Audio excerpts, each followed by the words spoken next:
LCL, le consommé local, c'est tous les mardis sur Trade FM 88.1 de 12h à 13h avec Bintaba. Ce mardi, LCL reçoit Madame Diouf Maria Mbodj, présidente FP2A, directrice générale Maria Distribution, secrétaire générale adjointe du syndicat de l'informel.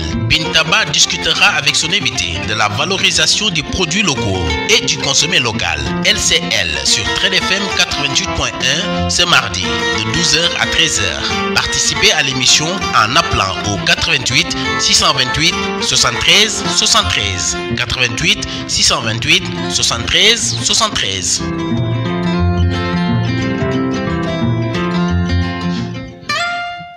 Salut à tous et à toutes. Derrière le micro, c'est votre ange leader Binta qui vous présente votre émission LCL, le consommé local. L'objectif de cette émission, c'est de conscientiser la population sur le potentiel et les opportunités que nous avons chez nous, mais surtout de faire la promotion de nos produits locaux et de mettre en exergue nos valeurs et nos cultures. Donc comme je l'ai dit tout à l'heure, asalaamaaleykum suñu mbokku auditeurs yi maa ngi leen di nuyu di leen ziar di leen wax dal leen ak jàmm ci seen émission LCL ñu ci dalal ay nit ñoo xam ne dinañ yëngu ci wàllum consommé local. Donc comme ni ma ko waxee léegi ci nasaraan émission bi li ko tax a jóg mooy wan nit ñi opportunité yi nga xam ne ñun suñu réew am na ko xamal leen que ni mun nañ fi def lu bëri te di jar ñiy jéggaani feneen donc su ko defee yaakaar naa loolu mooy mun a tax ñu mun a aspirer li nga xam ne mooy développement. tey nag ma dalal fi ki nga xam ne mooy madame Diouf Mariama Mbodj moom mooy présidente FP2A, secrétaire générale adjointe du syndicat de l'informel moom moo nekk aussi la directrice générale de Maria Distribution Sarl. Tey nag moom laa fi dalal fas yéene waxtaan ak moom ci li nga xam ne mooy consommé local mooy li nga xam ne ñun ñoo ko moomal suñu bopp comme ni ko nit ñi di waxee mooy bay dunde. Madame Diouf maa ngi lay nuyu. Binta maa ngi lay fay macha allah di nuyu auditeur Trade FM di nuyu njiitu kër gi monsieur Diouk vraiment suñu leader la macha allah di rafetlu teewaay bi fii tey ci waxtaan consommé local d'autant plus que ñu ngi ci mois wu consommé local au Sénégal. Du 23 au 7 décembre, vraiment, suñu njiital suñu président de la République ak suñu ministre du commerce, madame Assom Diatta, vraiment ñu ngi liggéey ak yeneen ministères yi nga xam ne ñoo lëkkaloo ak ñun comme parce que kenn mënul wax consommer local sans pour autant wax ministère de l'agriculture, ministère de l'industrie, ñoo ëmb booy seet ak ministère du commerce ñoo ëmb consommer local. Di nuyu aussi sama naataango yi liggéey bi may liggéey mooy liggéey ci consommé local bi di nuyu FP2A di nuyu CGTIS le syndicat de l'informel di nuyu aussi membre yi Maria Distribution ak clients yëpp yi nekk biir réew ak biti réew ñi nekk Dakar ak ñi nekk à l'extérieur di consommer suñu produit bi ce qu'on appelle la diaspora nga xam ne dañuy soxla vraiment produit yi nga xam ni seen dëkk la jógee macha allah. macha allah donc ñoom tamit ñu ngi leen di xaar ci page Facebook bi. su fekkente ni bëgg nañ def ay commentaires mun nañ envoyer foofu seen i message mun nañ aussi woote ci 88 628 73 73 88 628 73 73 donc client wu Maria Distribution yi mun ngeen a participer foofu incha allah. donc madame Diouf gannaaw bu ma la bàyyee nga nuyu suñu mbokku auditeurs yi ñu daal di nag dugg ci waxtaan bi. ma njëkk la laaj li nga xam ne mooy Maria Distribution kañ nga ko tàmbali. Maria Distribution ñu ngi ko créé le 13 janvier 1997. fukki jigéen ñoo ko créé. fukki ndaw ñoo ko créé yu nga xam ni que dañu bëggoon soppali meññeef parce que man mi nga xam ni man maa nekkoon leader bi nga xam ni que vraiment maa ko initié. dama daan liggéey dans une société de transit comme qu'on appelait la COSENAM. C'est une compagnie sénégalaise de navigation maritime. bi compagnie bi commencé nag di firqatu vraiment di am tuuti jafe-jafe. mu dugg ci consommer local bi mbay sax gaa laa njëkk def avant may dem dans la transformation. xaw naa jaar ci yooyu yëpp pour mën a vraiment consommer local. D'accord macha allah donc comme ni nga ko waxee léegi yaa ngi ko commencé en 1997. loolu moom yàgg na trop. waaw macha allah. voilà donc yaa ngi ko commencé moment boobu léegi est-ce que mun nañu xam Maria Distribution lan la ñuy def exactement. Maria distribution transformation yu ñuy def mooy dañuy transformer fruits et légumes dañuy transformer céréales ñaari département la ñu am nous avons 2 départements benn département bi dafay transformer ay jus ay sirop ay confiture ay conserve dafay def aussi ay produits secs comme bisaab buy di ko jaay ci réew mi ak bi ci réew beneen département bi day defar céréales céréales mooy dugub maïs dañuy defar ñebbe dañuy defar nu mu tudd ñambi manioc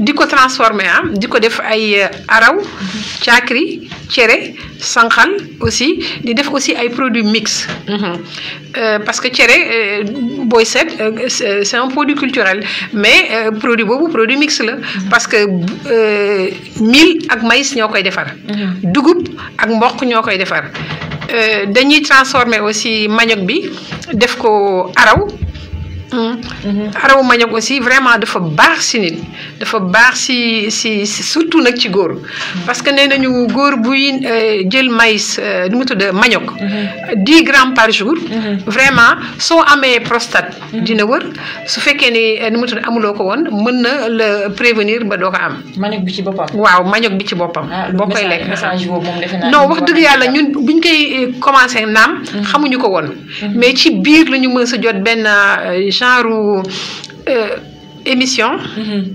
Madame Diouf il paraît que am na ku nekk ci ligne bi allo asalaamaaleykum allo allo allo asalaamaaleykum. waaleykum salaam. na ngeen def sëñ bi. ça va sant yàlla.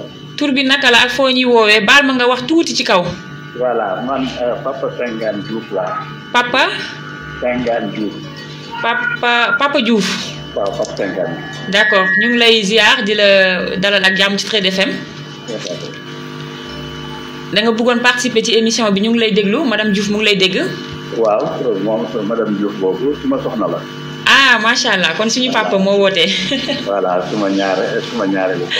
macha allah. tout à fait. émission bi dina barkel. papa est-ce que xam nga ne tey mooy première émission bi. ma ne tey mooy première émission bi. waaw. donc li nga wootee nii moom macha allah gëm naa ne émission bi dina barkel incha allah. dinaa leen di ñaanal itam. voilà nga ñaanal ñi si ñu ngi lay déglu. tout à fait. léegi. par rapport ak émission bi nan nga ko gisee parce que émission bi dañuy waxtaanee consommer local dañu bëgg a promouvoir li nga xam ne mooy suñu li nga xam ne ñun ñoo ko moom. c'est ça. alors pour consommer local bi. dama kontaan ci émission bi. lu tax parce que. ba ma koy tàmbali. waaw wéetoon naa ci man kese. maa ko commencé en 1972. 72 boobu laa créé la première unité de transformation de céréales locales. D'accord. Chemin faisant ma créé ay association. et cetera ci biir loolu laa dugaloon madame bi. ñuy def céréales locales bi. ñu yore waale commercialisation. fekkoon na déjà ñu liggéeyoon. côté man comme secrétaire de direction. Papa Diouf baal ma nga yëkkati tuuti baat bi rek. d'accord. donc ma ne bi mooy tàmbali ak man. voilà kon ci li ko jiitu doonoon na secrétaire à la COSEDAM. amoon ngeen Abdourahim Agne. moo nekkoon secrétaire de direction. voilà man nag ma gis ci moom benn dynamisme boo xam ne. moo taxoon ma ne bu ma ko dugalee ci transformation yi céréales locales fruits et légumes. gis naa ne rek dina ci am potentiel. alors potentiel boobu ma gis nag moom laa jéem a exploité. ko mu COSENAM am ay difficultés ma démissionné loo ko mu démissionné ñëw nag yoreel ma commercialisation yi suma céréales locales yi. macha allah. ma ko ciy fay nag commission. commission yi di def nag ba commencé dund.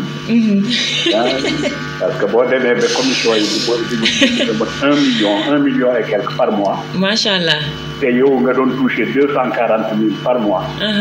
xam nga ne kon yokku nga bu baax a baax. waaw bu baax a baax kay. n'est-ce pas. ci noonu nag la créé ak ci yeneen naataango ay la cuivrière ak yëpp. ñu créé céréales locales. L'association nationale de transformateurs de céréales locales. bi ñu ko créé. man ak ñoomin madame Dem xam ngeen yi nekk toujours ci céréales locales yi. ci laa ko jël moom mu dugg. bi ma duggee ma gis dynamisme mag yëpp am daal. ma prédire ko ne ko di nga réussir ci transformation. ci produits locaux yi. loolu nga waxoon madame Diouf. moom laa ko waxoon te maa ngi ko wax boo dégloo léegi. en 98 bi ñuy créé Maria Distribution. d'accord boobu yow amoon nga vision bi. bu baax. ay vision bi réalisé wu na. la preuve en 2000. daaw primé nañ ko African Woman Leader. mu doon leader africaine. macha allah transformation yi. avant boobu en 2006 quelques années après. mu doon la présidente de FPDSA. la fédération des professionnels de l'agroalimentaire. Cette organisation, il faut le dire et le souligner et s'en féliciter, est une grande organisation qui regroupe au niveau des 14 régions du Sénégal 72 000 membres. D'accord. Donc c'est une grosse organisation. Constituée principalement de femmes. Donc voilà comment est née Maria Distribution. Machallah. Papa, sa contribution amna solo. Ñu ngi remercier lui c'est le père du consommé local. Papa ñu ngi lay jaajëfal bu baaxa baax. Waaw kay. Kontaan nañ ci participation bi. Jërëjëf. Voilà, ñu ngi lay ñaanal yalla nañ fi yàgg. Amiin. di partager expérience bi inshallah. Tout à fait. Merci beaucoup. Ñu ñaanal seen li màgg. Àddina yëpp jot. àddina yëpp jot. amiin waay amiin. yàlla mun na ko sañ na ko yàlla na ko yàlla. amiin jërëjëf kontaan nañ. Rasulullah sallallahu alayhi wa sallam. amiin. alquranul karim ci nagay ku amiin waay amiin. waaw kay. merci beaucoup papa kontaan nañ. jërëjëf ñu yendu jàmm. waaw kay ñu yendu jàmm. merci beaucoup madame Diouf ma bàyyi la nga yeggale. D'accord. May remercier au passage monsieur Diouf mi dugg su ma nekkee dans la transformation ci produits locaux yi wax dëgg yàlla dama ko koy santé moom ma si dugal bi ma nekkee ko Senam commencé di battre de l'aile moom il était dans les céréales locales en ce temps-là. Man bi ma yegsee je ne pouvais pas être dans les céréales locales ma dem dans les fruits et légumes. C'est un consultant international, il nous a beaucoup accompagnés au niveau de Maria Distribution parce qu'avant FP2A j'étais la première présidente de Transfulec. C'était une filière qui s'occupait de fruits et légumes. Après elle a passé la main jël FP2A. Presque tous les membres de Transfulec sont membres de FP2A, machallah. Vraiment mu liggéey lu bari ci consommé local.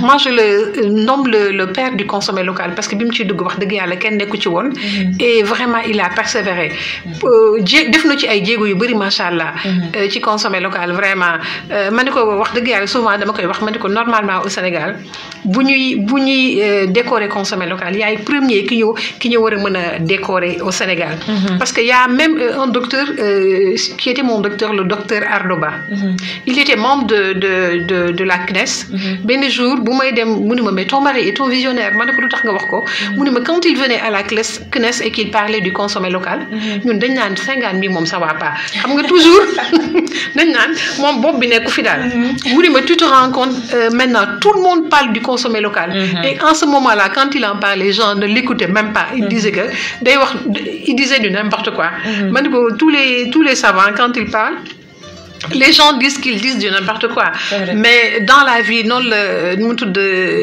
dëkk bi di demee noonu la yoon yi di demee macha allah ñu koy remercier au passage. moom amoon na vision moom. oui c'est un grand visionnaire. Ce monsieur-là c'est un grand visionnaire il nous a beaucoup accompagnés. Vraiment disons nous lui devons une fière chandelle. Pour li mu liggéeyal souvent au début de Maria Distribution xam nga xaalis bi di ñëwagum.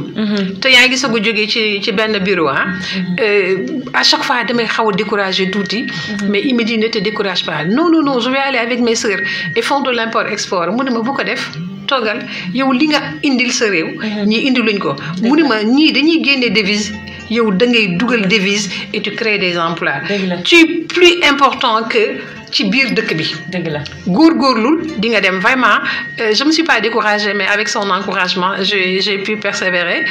Vraiment je le remercie au passage. Et di ko ñaanal yàlla fan bu gudd aussi mu continuer gunge. ci consommer local bi parce que. ñun bi ñuy commencé on balbutiait ça veut dire que dara leerul woon. léegi la gën a leer mais ñun bi ñuy commencé on avait débuté mais teguñu ko woon ci yoon mais léegi Sénégalais yi gëm nañ ni que consommer local bi moo mën a développer dëkk bi. moo mën a développer Afrique. et vraiment réew yëpp moo leen mën a développer macha allah. suñu gouvernants yi comme le président Macky ñi ko fi xaw a jiitu. les ministères et même les jeunes sont convaincus qu'ils peuvent réussir à partir du consommer local. donc loolu dañ ko koy sant yàlla quand même. macha allah bien sûr comme ni nga ko waxee léegi defe naa ne réew yu bëri tey bu ñu développé c'est parce que ils ont su à partir de leurs propres affaires. maanaam voilà de leurs propres ressources bu ñu jëlee par exemple exemple Chine gis nañ ni Chine ñoom bi ñuy développé wu il a fallu que ñu renfermer wu ci seen propre environnement pour que ñu mun a développé wu.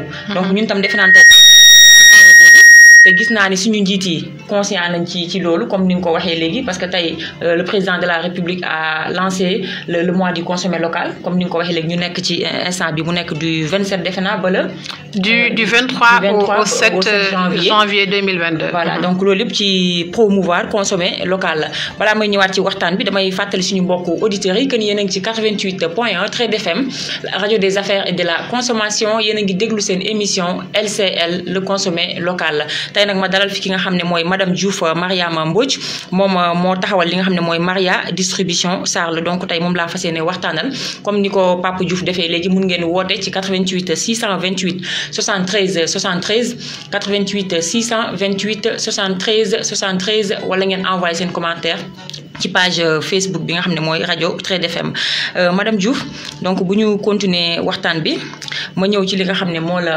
motiver ba nga dugg ci li nga xam mooy consommer local. Papa Diouf am na lu ñu si jot a wax déjà. yaa ngi doon liggéey fenn après nga démissionné ñëw. mais bëgg nañ xam lan moo tax exactement nga dugg ci li nga xam ne mooy consommer local. bi may dugg ci consommer local bi c'était pas ex nihilo comme ni mu ko waxee. moom dafa daan jaay céréales yi Cosenam la Cosenam battait de l'aile en ce temps-là. léegi mu dàq benn vendeur am. ci unité ba toog lu temps ne ma j'ai 6 tonnes. te gisuma ku ma ko jaay dàq naa ki ko daan def parce que dafa amoon ay problèmes yu ndaw. J'ai pris comme la Cosenam battait de l'aile j'ai pris mon téléphone. ma ne ko farine bi pour lan la mu ne ma pour defar pain blé. moom boulanger yëpp. proposer leen procédé de fabrication de pain blé bi passé disons jël rendez-vous xam nga déjà bu yàgg ba boulangerie développé wul woon noonu. ou bien ñoom seen bopp amaguñu woon teguñu woon seen place ci seen gëdd bi ñu nekk léegi ma jël rendez-vous déjà ça allait rehausser ma ñëw jox la 5 kilos de farine de mil. jox la procédé bi ou bien ma boole la ki nga xam ni boo ko defulee ki nga xam ni mooy defar procédé bi. en une semaine. j'ai prospecté pendant une semaine, j'ai vendu les 6 tonnes pendant une semaine, il m'a donné des commissions. Quand j'ai reçu les commissions, c'était plus important que ce que je gagnais. Donc je me suis dit, non, fille, moi, point de chute, mon guiné. Non, je me suis dit que point de chute, là. D'autant plus que quand il commençait, moi je sabotais. J'ai dit, mais c'est dal, vraiment, ce diaye sungouf, diaye sankal dal, defna baxu mamam. J'ai rié et je m'en allais. Mais. Voilà, madame Diouf, amna ko ñëwaat. Assalamu alaikum. Allô? allo asalaamaaleykum. aleykum salaam soxna si. na ngeen def. ñu ngi fi rek. tur bi naka la ak foo ñuy woowee. Fatou Kiné Niang laa tudd maa ngi leen di woowee ci des enseignants Guédiawaye. macha allah madame Niang ñu ngi lay nuyu. ñu ngi lay fay. voilà ñu bàyyi la nga nuyoog madame Diouf ak participer ci émission bi. waaw allo oui allo ñu ngi lay déglu. allo madame Diouf ñu ngi lay nuyu. allo Fatou Kiné maa ngi lay nuyu macha allah Fatou Kiné Niang mooy secrétaire général du FP2A. d'accord fédération bi vraiment aussi mu ngi liggéey aussi dans le consommé sénégalais macha allah. moom synergie femme la nekk. Kiné maa ngi lay fay macha allah di kontaan ci dugg bi nga dugg. waaw man maa ngi kontaan ci invité bi ñu la invité parce que dafa jot pour ñu vulgariser le consommé sénégalais. c'est vrai. loolu moo tax ku nekk xam na ne. nit ku nekk. liy sax ci réewam. moo koy dundal moo koy faj. te jot na Sénégalais yi xam ne. pour ñu développer suñu bopp. il faut ñu créer ay valeur ajoutée ci produit yi nga xam ne ñun moom la ñuy béy. ko béyee ba pare créer ci valeur ajoutée dinañ ko mën a jaay bitim réew mais dinañ ci mën a dund. pour wér ndax apport nutritionnel yi nga xam ne moo nekk ci suñuy produit nekkul ci benn produit. loolu moo taxoon ma ne naa profité woote. ñu bokk nag plateforme bu mag. fédération des professionnels de l'agroalimentaire. moom moomu toog mu jiite ko ñu ànd di liggéey depuis nag bu xaw a yàgg. waaye mu xaw a jafe lool parce que tamit émission yi mel nii dina ci baax. pour que ñu mën a vulgariser ñu ni suñuy produit xam ne loo soxla rek mën na fi nekk. c'est vrai am waaw. loolu la woon. macha allah loolu taxoon ma ne naa woote. pour dugg. pour tatagal ko moom tamit ci pionnière yi la bokk. allo madame Nia c'est dommage madame Nia dem na madame Nia ñu ngi lay jaajëfal bu baax a baax. madame Diouf dégg nga madame Nia li mu wax. mooy que ni genre émission yu mel nii dafa war a ba mu waree am boog dafa yàgg sax la ñuy wax. pour que ñu mun a valoriser. mun a vulgariser li nga xam ne mooy suñuy produit parce que loolu rek moo ñu mun a développer incha allah voilà. kon merci beaucoup. maa ngi leen di bàyyi waaw allo waaw. allo.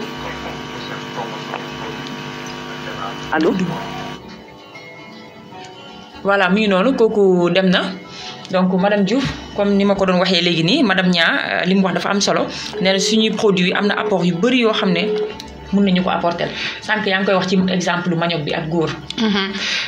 li ki ne wax vraiment dama koy remercier macha allah moom aussi ku am pas-pas la ci li muy liggéey ci transformation bi. synergie la nekk vraiment mu nekk ku am taxawaay ci fa mu nekk am taxawaay aussi ci fédération bi mu nekk ñu koy remercier li ki ne wax dëgg la. gis nga même ci alxuraan wax nañ ko nee nañu. nit ki li muy lekk ak li koy faj ci environnement am la nekk. parce que li la war a sàmm ak li nga war a xam ne aussi moo war a gën a ñoŋal sa dundin ci fi nga nekk la nekk donc ça veut dire que booy seet maam yàlla ni mu tracé addunaam boo koy misaal dafa leer dafa yaatu dëkk bu nekk am na loo am te ci loolu bokkewul ak leneen la dëkk ba am donc ça veut dire que dafa am diversité donc ça veut dire que diversité mooy dundal nit macha allah donc si li nga xam ne moom la ñuy bay Sénégal léegi bi nga xamee ni que dañu ko fi bàyyi jéggaani ci la ay feebar yu bëri duñu dugg dëgg la mais bu yàgg ba liñ daan lekk boo ku jógee ca àll ba ñëw comme niñ ko daan waxee ci dëkk yi ñëw da ngay am doole da ngay am wër par rapport yi nga xam ne ñi nekk fii ci cité yi citadines yi ça veut dire que bu ñu fënkoog seen ay doom même bu ñu ñëwoon gane si la seen doom yi bu ñu nee tip sa doom rek boo moytul danañ damm loxo bi dëgg la de ndax dañuy bëri doole macha allah mais bu fekkee ni que dem nañu ba nga xam que nit ñi conscient nañu que pour que Sénégal mën a développer dañu war a bay ba pare dundee bu ñu bayee ba pare soppali créer ay emploi pour suñu ay doom ça veut dire que exode yi am yëpp di dugg ci géej gi mënoon naa ñàkk su fekkoon ni que teel nañu am conscience yi suñu dirigeants yi teeloon nañu jël mbir mi en main mais comme tàmmoon nañu di jëggaani ci biti di ñëw dafa mujjoon a metti mais ñu ngi sant yàlla bi nga xam ne que nit ñi ñu ngi ciy conscient. voilà asalaamaaleykum. aleykum salaam. dama kii bi dama amoon problème mu réseau mais man naa duggaat man la. Fatou madame Nia waaw ñu ngi lay déglu.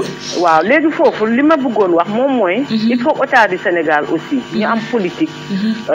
boo xam ne dafay jàppale. jigéen ñi pour que unité yi. parce que da ngay dem ci yeneen réew yi ci sous région bi par exemple boo demee réew bu mel ni Burkina. da ngay fekk ñu am ay unité de référence. xam nga lu ñu tuddee unité de référence mooy unité yu nga xam ne. état bi moom moo ko teg par exemple dénk ko ministère de la femme. ne ko kuy jigéen rek. te am technologie bi rek bokk na. dëgg la léegi su ñëwee. dafay am produit haut de gamme. day am produit ci dimension yëpp ak ci qualité yi nga xam ne moom la ñuy xëccoo ci àdduna bi. lu tax parce que da ngay fekk équipement boo xam ne dafay répondre aux normes internationales de qualité. d'hygiène et de sécurité ñun daal loolu bëggoon nañ ko wax xam naa ñu ngi ñuy déglu waaye daal loolu war nañ ci jàppale jigéen ñi parce que dañu gis jigéen boo xam ne lu nekk xam na ko dëgg la waaye pour mu réaliser un produit bu nga xam ne dafay mën a compétir dëgg la macha allah madame Niang li nga wax am na solo bu baax a baax te comme ni nga ko waxee am nañu yaakaar ne incha allah lii dina tokk ci nopp ki nga xam ne mooy suñu njiitu réew parce que nag émission bi ñun ñëpp la soxal te xam nañ ni incha allah dinañ dem ba dégg ko ñoom ñi nga xam ne ñooy dirigeants yi dinañ mën a ñëw jàppale ñi nga xam ne ñooy jigéen ñi comme ni nga ko waxee léegi madame Diouf ma bàyyi la nga yeggali wala par rapport ak kii li mu wax léegi dafa wax loo xam ne tam am na solo mooy le fait que waa Burkina dañu am ay unité de transformation yoo xam ne état bi moo ko fa teg yow mi nga xam ne yaa ngi nekk ci milieu boobu noonu loolu am na fi wala amu fi. disons booy seet amu fi mais li ki ne wax vraiment au passage maa ngi ko ciy remercier parce que dañuy def ay voyage de prospection di def benchmarking di def ay voyage d'échange FP2A sax amoon na fi benn formation bu mu organisé woon à l'ESIEC c'était une formation sous-régionale ci affaire emballage suñu état vraiment mu ngi commencé di conscient mais aussi il faut mu jege ñi nga xam ne ñoo fi nekkoon bi fi dara nekkul woon yeneen dëkk yi ñuy dem nañ fi aussi Ghana du temps du président Jerry Rawlings mais apporté na lu baax parce que il a créé comme ni ko ki ne waxee mais dafa fekk ñi nga xam ne dañu dugg ci transformation te kenn dugalu leen ci ñoom ñoo jël initiative dugal ci mu aider leen parce que fii am na ñoo xam ni vraiment ñoo fi jiitu lu mel ni unité monsieur Diouf bi lu mel ni unité madame Coulibaly bi lu mel ni madame Dem lu mel ni Ruy Khalel genre yooyu ñoo fi njëkkoon commencé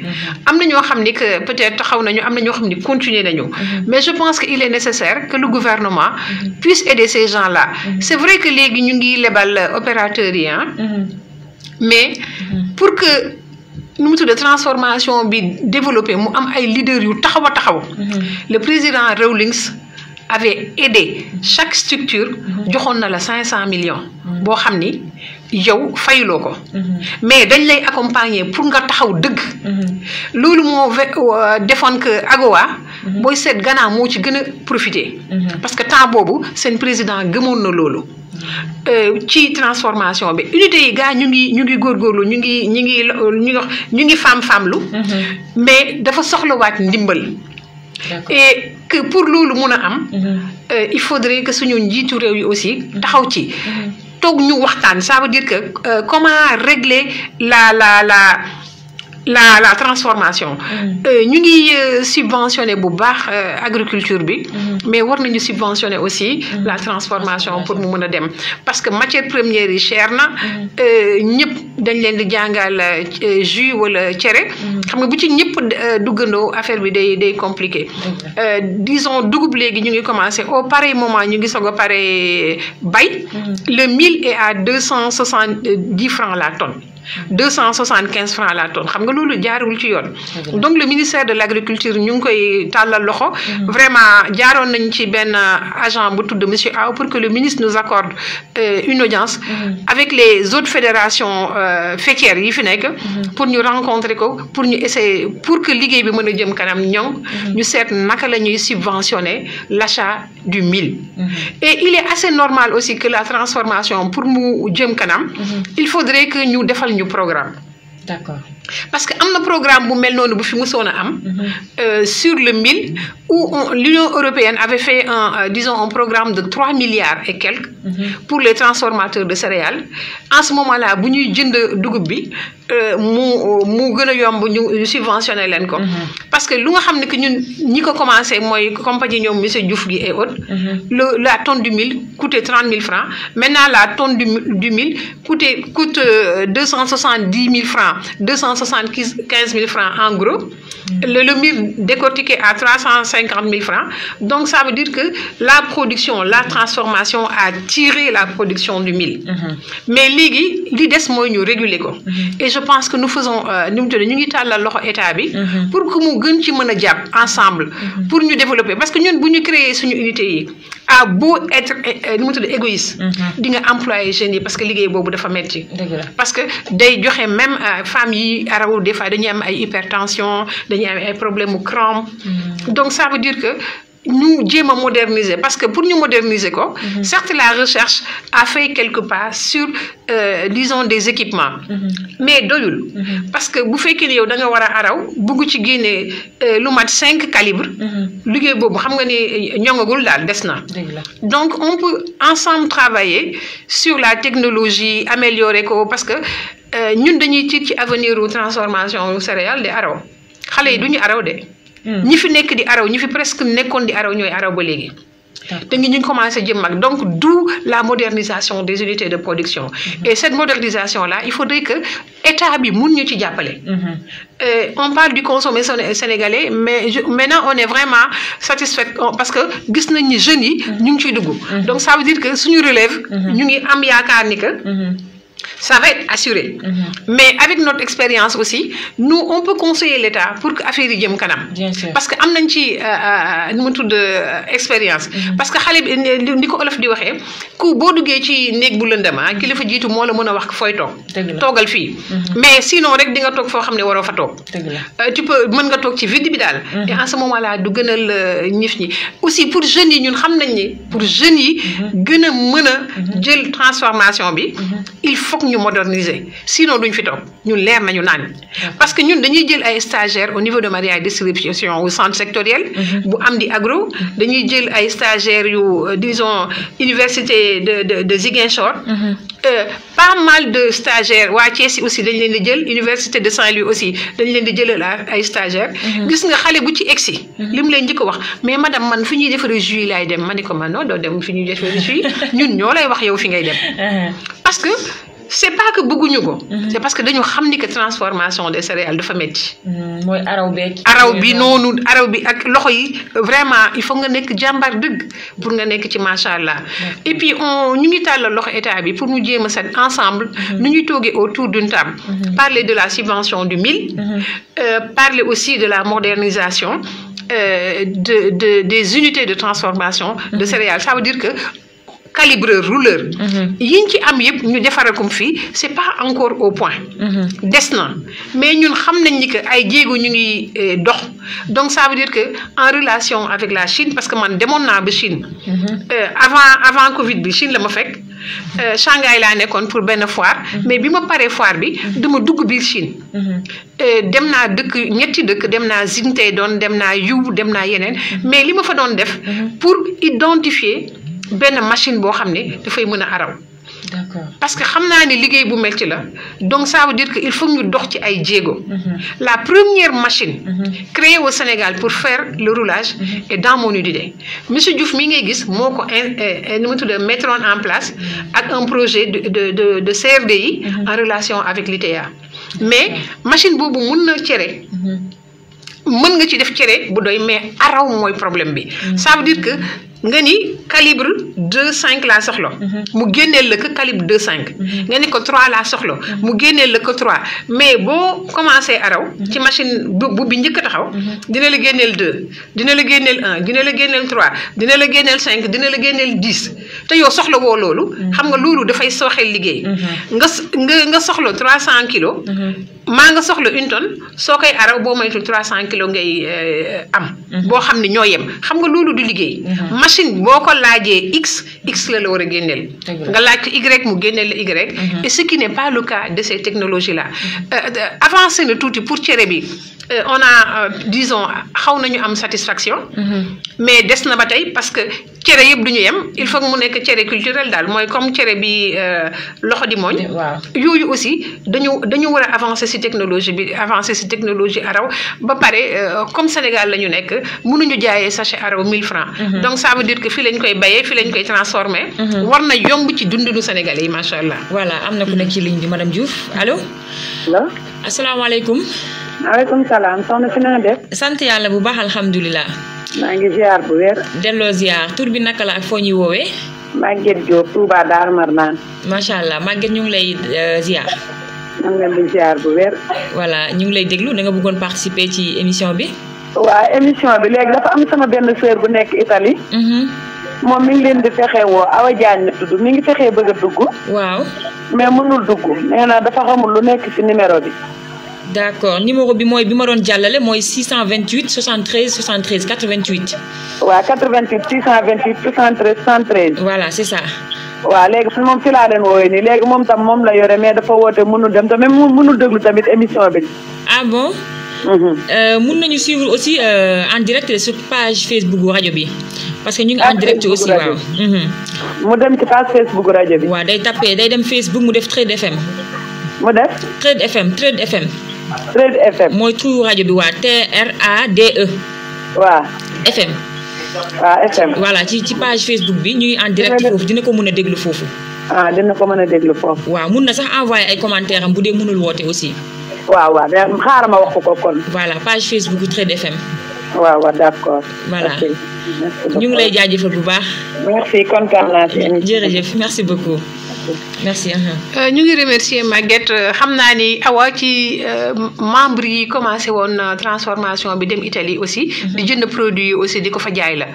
disons dañ leen waxoon ne aussi seen avis. c'est important ci biir émission bi ñu xool. dëgg la suñu produit yi nekk ci dëkk boobu. naka lañ ko gisee. ñu ngi koy remercier au passage vraiment comme ni nga ko waxee na dugg ci page Facebook bi comme ça moo assisté. voilà ci kii bi commentaire yi donc ça veut dire que liggéey bi. mu ngi dem. mais dafa des ay réglages yu bëri macha allah. en dehors de li ñu créé góorgóorlu bi ñu góorgóorlu aussi am na ay projets yu fi nekk ay programmes. ay agences yu si nekk comme ADPME. comme ASEPEX. comme le bureau de mise à niveau. gaa état yi mu ngi mettre en place des bras techniques. yu nga xam ne ñu ngi ñuy aider. mais c'est vrai ñu ngi ñuy aider ñu ngi leen di remercier. mais ñun suñu sañoon. booy ñëw di ñu aider. dañuy ñëw laaj ñu suñu feebar dañuy laaj ndax suñu bopp mooy metti. dëgg la wala suñu biir mooy metti wala suñu tànk day metti mais projet yi niñ koy tëggee. mooy ñoom dañuy ñëw. ne waa ñun bopp bi metti la ñuy faj. mais man bu sama bopp mettiwul. su ma accepté nu mu tudd sa médicament naan ko.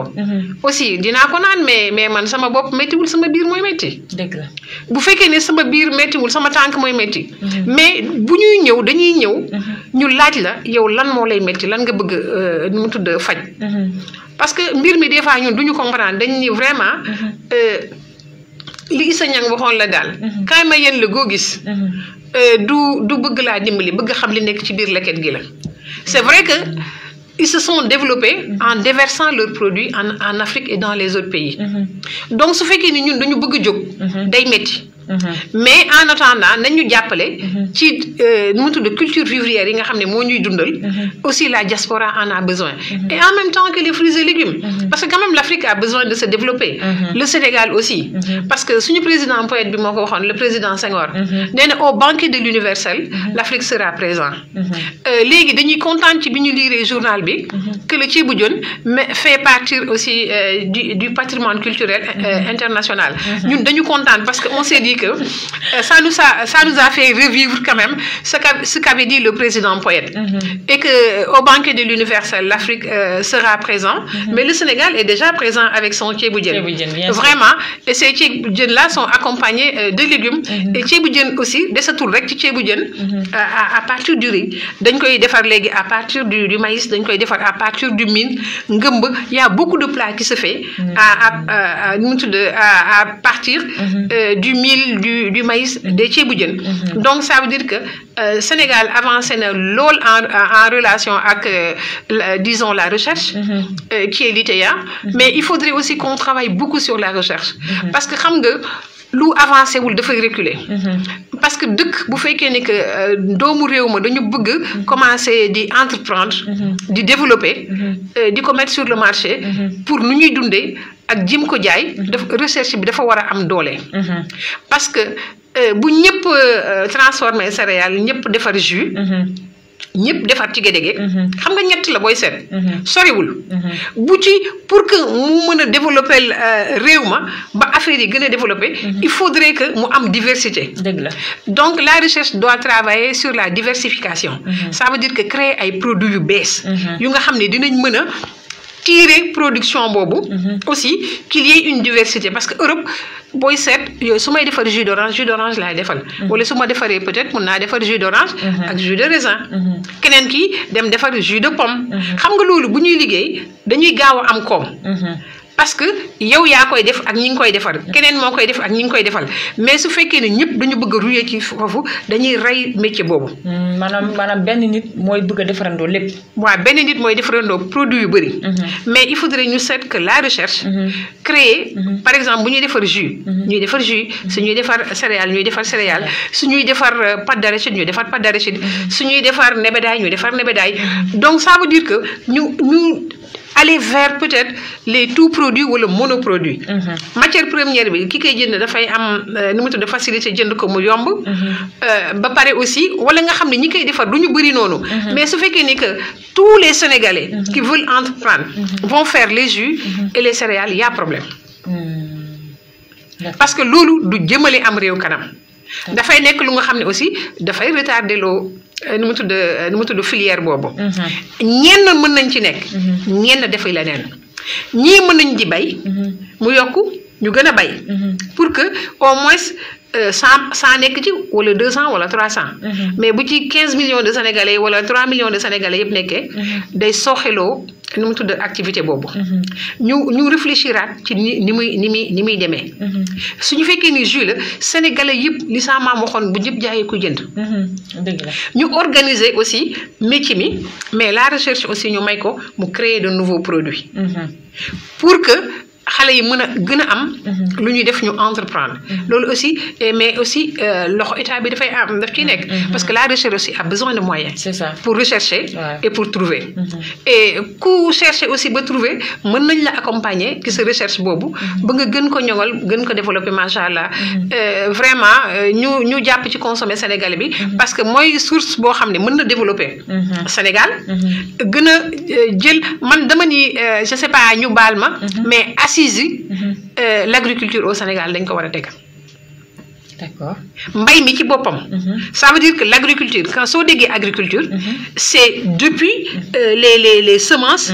jusqu'à la table du consommateur. donc ça veut dire que dañu war a jóg ñu jël agriculture. ñu jël ko teg ko. sippi ko di ko saytu ça veut dire que pàcc bu ne. ñu réfléchir ci. parce que quand même ñi jege au niveau des autres pays comme le Mali le Burkina. souvent ay got la ñuy béyee te seen quantité de production moo ëpp suñu bos au Sénégal nu tudd si en matière de tonnes. D'accord. Ça veut dire que disons que l'explication mooy peut-être dañuy bay toujours comme niñ daan bayee. certes indi nañu ay tracteurs. ak yooyu pour mu gën a yokku mais am na benn réunion bu ma nu mu tudd évaluation bu ma participer woon. au niveau du ministère de l'agriculture. un paysan de Kaffrine. avait dit que cette année là-bas jëloon na benn tonne. mu changé mbay mi. ni ñuy espacer écartement wu mil yi. mu bàyyi ko mu serré mu def ko. Là où les gens parvenaient à avoir 1 tonne 200, 1 tonne 500, lui il a eu 5 tonnes. Donc ça veut dire que kon expérience boobu mu def. lu ñu war a mën a saytu la. pour que nu mu tudd kii bi jëm kanam. matière première bi abondante. ba pare accessible parce que man su fekkee ni que man su may jënd dugub. j'achète la tonne à 275 ou bien à 270. ki koy jënd marché jënde ko loolu. donc man naka lay transformer. pour mu développer. il faudrait qu'on règle des problèmes de compétitivité. dans le consommé local ça veut dire que ki nga xam ne dafay transformer. ni muy jëndee dugub warta bokk ki nga xam ne dafay consommer. dëgg la dafa war a am différence. parce que moom dafa war a am marge bu mu war a créer. pour non seulement jël unité am en charge. jël ay employés am en charge. jël ay taxes am en charge jël yu bëri en charge parce que suñu unités yi ñu ngi dem. mais li ñu ci bëggee ça veut dire que li ñu gars yi di wax formel. formel guñu complètement formel yemul ci rek créer GIE. maa nga créer SARL. boo formé da nga war a fay sa ay taxes. war a fay sa ay employés. war leen fay seen ay charges sociales. war a def lépp. te loolu il faut que nga compétitif jaay mu jaat am marge bu normal. la marge sur les produits locaux est assez faible pour prendre en charge ça veut dire que li mu war a jël yëpp ci biir unité yi. moo tax à chaque fois ñuy soxla ay ndimbal ay lii mais ensemble on peut y arriver. si l'État quand même. autour d'une table. nu mu tudd ministère yi ko séq. ñu toog ñu liggéey ci. je suis obligée de le dire. voilà am na ku nekk ci ligne bi allo. allo asalaamaaleykum.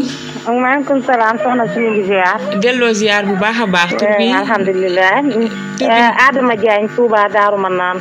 voilà ñu ngi lay nuyu bu baax. ñu ngi ziar bu baax di ziar soxna Mariama. mu ngi lay dégg. soxna Mariama ñu ngi kontaan ci yow bu baax a baax. di la ñaanal suñ borom yokk sa fan yokk sa wërsëg. amiin lu baax li ngay def yàlla moo tax ngay def yàlla na la yàlla fay. amiin moom mi nga xam ne ku fay nga am fay. dëgg la yàlla na la fayal boppam. amiin wax dëgg yàlla man soxna Mariama day suma mag joo xam ne kenn la ci man. mënumaa wax sax ci moom ndaxte bu may wax day nuru la neen. ndeysaan taxawu nañu jàppale nañu. lu ne defal nañu ko man la soxna Awa Diagne. awa tey jii bu nekkee Italie ba nëgën ni ginnaaw yàlla ci Mariama la ko suñ borom jaarale. ndeysaan muy def lu baax. macha allah ma di ko gis muy defal doomu aadama yi lu baax man damaa jëlale sama bopp ñun lim ñuy defal. mais doomu aadama yi damay gis Mariama di ci def fa yàlla tax. ndax def fa yàlla tax mooy di def ci nit koo xam ne yow xamoo ko xamu la. dëgg la nga gis ko mu nekk ci situation. nga jël ko en charge. def ci loo xamante ne bii bu doon tey doom joojur wala rak joo bokkal ndey ak baay mënoo caa paase loolu. kon loolu mooy def te yàlla tax. dëgg la ma di ko ñaanal nag yàlla mi tax muy def yàlla na ko fayal boppam. amiin waay kontaan nañ bu baax a baax ci soxna Mariama. merci beaucoup xaaral ma jox la yaa mati. d'accord waaw jërëjëf. allo. asalaamaaleykum. waaleykum salaam. ñu ngi leen di sama neen ne soxna Mariama. jërëjëf mère Mati na nga def. sant yàlla bu baax. macha allah macha allah. soxna Mariama yal na la yàlla taxaw ni nga ñu taxawoo ci barke si dina. amiin taxaw nga ma bu wér a wér a wér taxaw nga sama doom gi taxaw nga sama njaboot gi yal na la yàlla taxawul boppam. amiin soxna Mariama yaay def te yàlla tax yaa baax yaa ñàkk ci ñaan. yaa def góor yaa di jullit. barke si dina Muhammad soxna Mariama li ma lay ñaanal yal na ko yàlla nangu te boole na. amiin kay. yaa baax ba yàlla xam ne baax nga yal na la yàlla fayal boppam. amiin kay nga fay. nee nañ da baax cirub yàlla la. ak xaritam da koy sédd yàlla sédd na la baax. yal na yàlla Sëriñ Tuubaa wàcce. barke ci sa kaw yaa sa njaboot. amiin yàlla boo jàq yàlla boo tiit te yàlla boo jaaxle. loolu islam yàlla nañ ko teg sa loxo. amiin sama xol sedd na.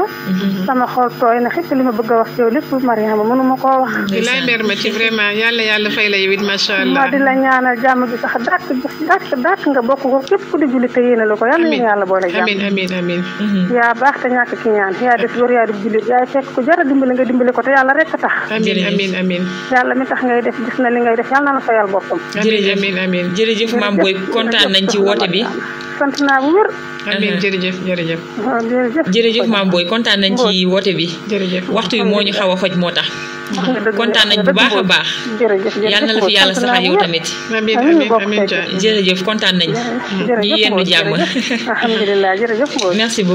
merci Adama disons merci mère Mati macha allah. ñii bi ma leen xamee Touba laa leen xamee mais. liggéey moom ma fa yónni woon office national de la formation professionnelle. voilà Madame Diouf am na ku ñëwaat allo oui. waaw soxna si. allo tur bi naka la ko ñu woowee. Maguette Diop léegi Awa Diagne moo nekk ci ligne bi pour wax ak yéen.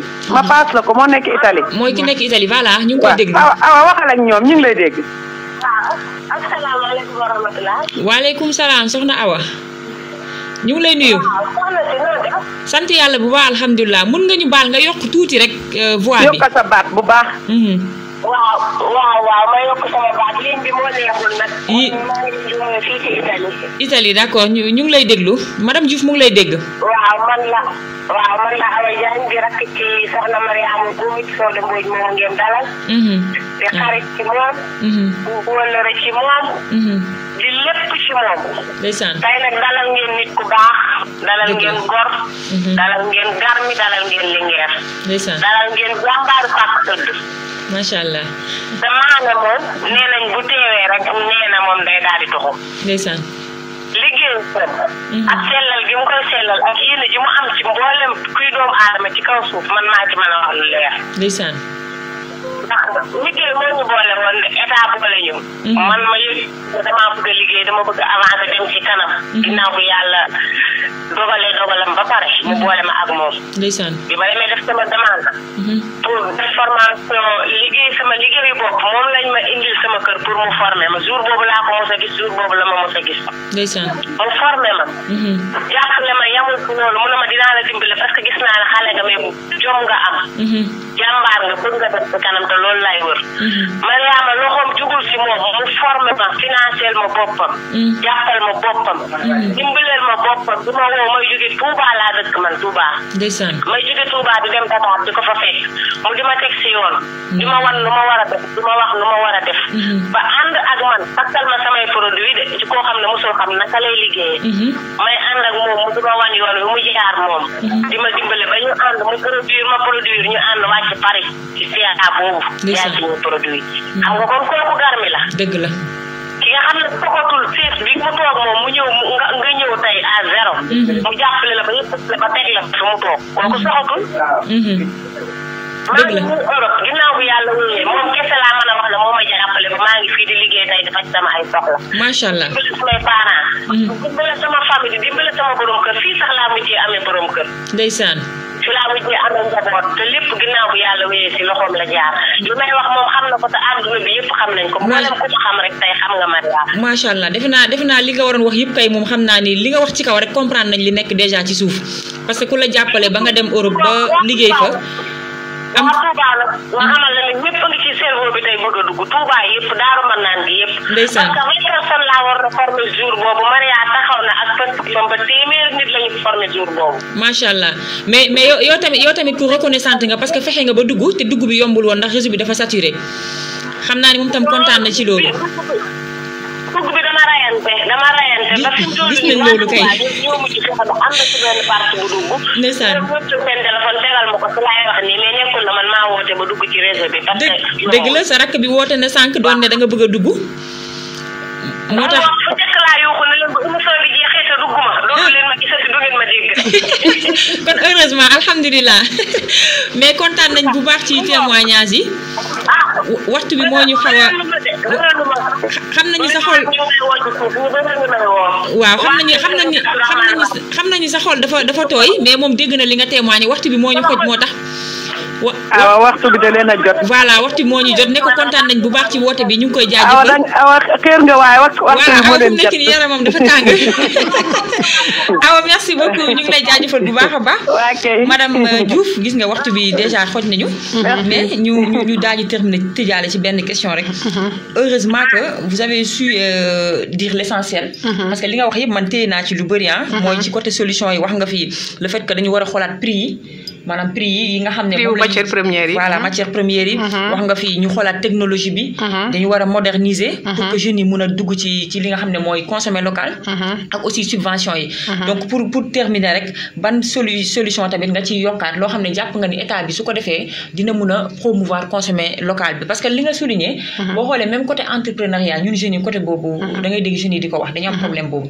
maanaam y a DER y a ANPEJ et les autres mais bizarrement da ngay dégg jeunes yi di naan duñu gis financement bi te parfois am ñi fi joxe solution ci émission bi nga xam ne mooy am par samedi rendez-vous des jeunes entrepreneurs da ngay dégg benn jeune ne état bi li mu war a def mooy dafa war dem xool ñi nga xam ne dañu démarrer activité ba pare mooy li nga wax sànq ku démarrer ba pare boo ñëwee jàppale ko kooku moo gën a yomb mais boo ñëwee def sa sélection ñoo xam ne musuñu démarrer nga financer leen xam nga foofu problème day am donc defe naa ci bokk na tam ci solution yi nga wax mais ba tey rek nga gën a généraliser su ko defee ñu daal di tàggatoo waale incha allah Binta maa ngi lay remercier bu baax comme niñ ko waxee waxtu wi doyul waa li duuf ci nag bi xajul ci cin li xam naa dañuy bàyyi ñeneen ñi mottali ka macha allah mais ce qu'on demande à l'état du Sénégal vraiment comme ñi nga xam ni entreprise yi fi jotoon a nekk yi fi jotoon a ñëw mu jàppale leen ba nga xam ni dañuy nekk ay leader yoo xam ni dañuy nekk ay référence pour jeunes yi naam ay référence la ñu pour jeunes yi parce que bi ADP ma woote benn journée am na une jeune fille qui buy jaay jus bi tudd fresh bi ma wàccee dafa daw si man ne man yow sama leader nga man Italie laa jógee bi ma nekkee sa produit yi nga fa naan indi moom laa gis ba bi ma ne woon bu ma ñëwee Sénégal damay commencer defar ay jus commencé naa ma am satisfaction ne au moins xale yi ñu ngi suivre yoon bi ñu jëm pour nekk ci parce que ñoom ñooy ndawi ëllëg mais ñu créer ay leaders yoo xam ne dinañ mën a drainer assez d'emploi ba pare nekk ay références au niveau source d'inspiration pour les jeunes. mu travailler aussi sur l'emballage. Vraiment nu mu tudd interdire nañu plastique. mais biñ koy interdire aussi teguñu fi lenn loo xam ni moo fi mën a tegu pour remplacer ko. parce que boo naan lii ne fi jógee da nga naan lii moo fi tegu. dëgg la te est-ce que voilà madame Diouf daanelal foofu. waaw ak est-ce que tegu na ci yoon macha allah. ñu xoolaat ci mbirum emballage bi mbirum modernisation bi tàggat aussi recherche bi ba mu gën a mën a jël développement bi en charge. permettre jeunes yi aussi ñu entreprendre. ba pare réussir pour ñu mën fi toog macha allah. gën a wàññi chômage bi. waaw gën a wàññi chômage bi aussi aider leen aussi sur la formation gaa ñun ñu ngi ciy bay suñu waar. en relation avec les agences ADPME ak projet yi à chaque fois buñ ñu confier formation comme li ma yóbbu woon Touba ak waa Daaru Marnaan yi. ñu ngi bay ñu ngi def suñu kéemtalaay kattan. ñuy ñaan yàlla vraiment ñu toog gën a réfléchiraat xool aussi prix wu matière première bi. pour que liñ fi jot a tabax. mu bañ a daanu parce que boo tabaxee dara. aussi xool fondation bi ndax mu ngi gën a dëgër aussi am na ci solo. vraiment di remercier. gis naa ni expérience bi bëri na macha allah. li nga war a wax yëpp moom dafa des. donc dañ koy organiser waat beneen yoon. selon votre disponibilité. d'accord am naa ay invités yu war a ñëw les mardis suivants. mais selon sa disponibilité boo ma waxee nga ñëwaat comme ça ñu gën a yaatal. amul benn problème amul benn problème Binta di la remercier ci invitation bi di remercier technicien Trade Point bi di remercier sa directeur monsieur Diouf macha allah. ku yàgg ci développement la. vraiment sama site bi ma njëkk a dugg. nu mu tudd Trade Point moom kii koom-koom la woon. la njëkkoon bu njëkk ba. te moo lancé woon loolu technologie bi les TIC yàgg ña cay nekk macha allah. di remercier aussi ki nga gis ni Awa Diagne ci wootee Paris. étiquette yi transformation étiquette yi produit fii ci Trade Point lañ ko defee. Babacar Diouf moo ko def et accompagnement la non seulement dama gisoon mu am Pastef. non seulement ma formé ko mais ma liggéey aussi si accompagnement parce que aussi quand même il faut accompagner les jeunes de temps en temps. di remercier ñëpp macha allah di remercier waa FP2A vraiment ñi ma teg ci bopp FP2A di remercier waa CGTIS.